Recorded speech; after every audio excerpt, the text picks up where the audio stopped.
I la Marxa de la Solidaritat, organitzada per Mans Unides Tarragona, ha arribat a la 22a edició. Aquest any el projecte educatiu triat per les 10 escoles participants consisteix en la construcció d'una estructura coberta en una escola de secundària d'Angola, al sud de l'Àfrica.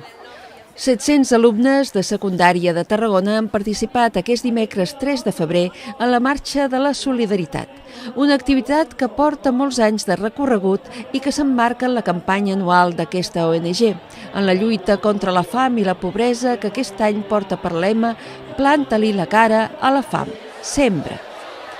Teresa Feliu és la presidenta de Mans Unides de Tarragona. Quin serà el funcionament d'aquest dia?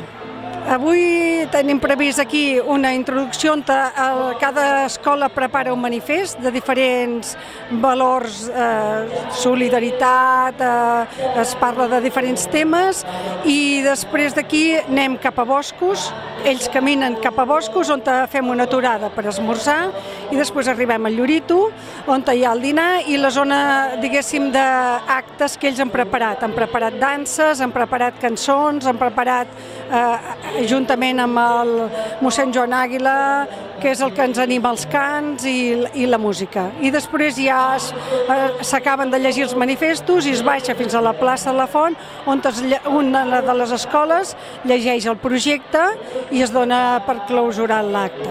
El patrocini de cada alumne, com aconsegueixen aquests diners?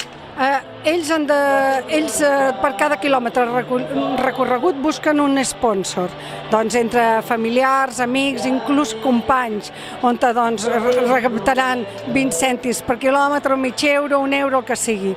I aquests diners que ells han aconseguit recaptar són els que ofereixen, diguéssim, pel projecte. Bon dia i benvinguts. Ens trobem aquí al Camp de Mar, alumnes procedents de 10 centres educatius de Tarragona per iniciar aquesta marxa de la solidaritat. La solidaritat és l'actitud que ens fa capaços de poder fer coses en benefici dels altres, més enllà de les diferències i els límits. Ens impulsa a buscar junts el bé comú.